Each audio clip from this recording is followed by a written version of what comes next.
All right, data organization. So the two key kind of questions that we're going to be looking at here are mean, median, mode, and range, which we have a data set here that we're going to work through for that, and some probability questions. So we'll work on some of those too.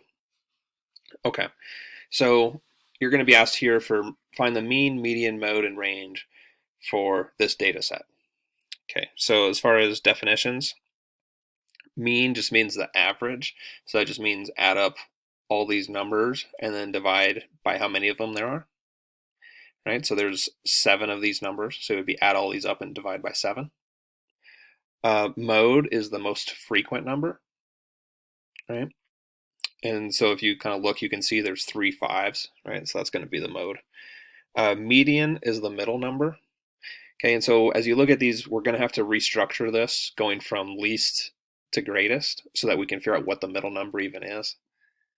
And range is the difference between the smallest and largest number. Also, we need to organize. So let's go ahead and organize this. And then we'll solve for each of these, right? So as we go through this, -7 is the lowest number. Right, we'll sort of cross them out as we're adding them. -3 is next. Okay, get rid of that -3. 2 is after that. By 2. Then we have 3 5s. So we'll put 3 5s here. 5, 5, 5, and get rid of all of them just in case we don't want to forget one by accident. And then we got that 14 at the end. Okay, so now it's organized. Looks great. Okay, so go through each of these. Mean. Okay, with the mean, we're going to have to add up all 7 of these and then divide by 7. Okay, so if we add up all these numbers, -7 plus -3 is -10, plus 2 is -8, plus 5 is -3, plus another 5 is +2, plus another 5, +7, plus 14 is 21. Okay, so the mean is 21 divided by 7. The mean is 3. Okay, so there's our first one. Mode, so we already talked about mode for a sec there, is the most common number. And there's 3 5s and no other numbers repeat, right? So our mode is just 5. Okay, so that was an easy one. Median is the middle number.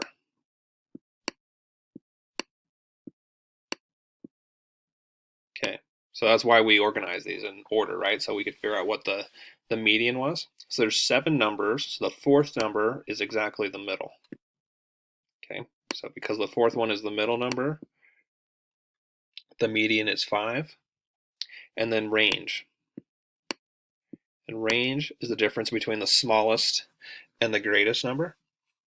All right, so we'll go right there. We have 14 is the biggest number. We'll start with that. Minus -7 is the smallest, right? And remember, 2 negatives make a positive. And so that answer is 21. Okay, so that's the range of difference between smallest and greatest is 21. Okay, and so that's the mean, mode, median, and range, and that's how you do it. With median, so here the number set is odd, like there's 7 total numbers for all of these. If there are 8 numbers, then you have 2 numbers in the middle. When the total is odd, you only have 1 number in the middle. So like for example, if there are 8 numbers, then you would take the 4th and the 5th number once you've ordered them, add those up and divide by 2. That would be your median. Okay, so let's erase these and get to the other big part of data organization, which is probability questions. Okay, so with probability questions, you typically have the most common ways that they're asked is like tossing a coin.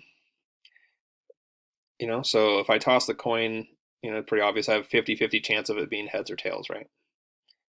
But the question you'll get is something like, okay, what are the odds of getting heads 3 straight times? Something like that. Okay, and so just knowing when it's a consecutive outcome question, we just multiply the probabilities together, right? So if it's 3 straight heads or 3 straight tails, it's the same exact probability, right? Is I'm just going to multiply those probabilities together. 1/2 times 1/2 times 1/2. 2 times 2 is 4. 4 times 2 is 8. So I have a 1 out of 8 chance of getting 3 straight heads or 3 straight tails. Okay, so if dice question are also very common, right? So there's 6 possible numbers on a die. Right? And so what is the probability of, say, 3 straight 4s? Okay, so it's a 1 out of 6 chance every time I roll, right? And when it says consecutive or 3 straight or whatever, then we're just multiplying these together. Right? And again, 1 in the numerator there. 6 times 6 is 36. 36 times 6, 216. Okay, so that's how we do those with just like consecutive outcomes. That's what those are called. And we'll do one more that's a little more complicated. So the other type of probability usually involves like a deck of cards. Okay, so within a deck, there's 52 cards.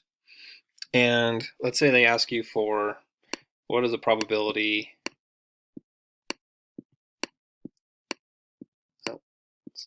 con is consecutive, aces. Okay, what is the odds that I get 2 straight aces? And if after I draw a card, I discard it.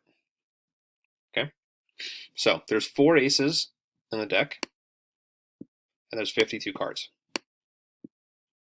Okay, so we start off, there's a 4 in 52 chance that I will get an ace. If I divide each of these by 4, I can reduce this to 1 out of 13. So if the question was just what are the odds that I draw 1 ace, it's a 1 out of 13 chance. But again, remember when they ask about it for consecutive, that means multiply them together, right? So I start off with a 1 out of 13 chance. Let's say I got that ace. Okay. Now what is the chances that I get another ace, right? There's only 3 left in the deck, and now there are only 51 cards left in the deck because we discarded one, right? Okay. And so if we do that and we multiply this out, it comes out to 3 in 663 chance that I will draw consecutive aces. Okay, and that will be our answer. And that's really all there is to it. That's just a different version of multiplying. The card questions tend to be the hardest. That's a very, very common one, to consecutive aces. All right, so that's what you need to know on probability. And before that, it was mean, median, mode, and range.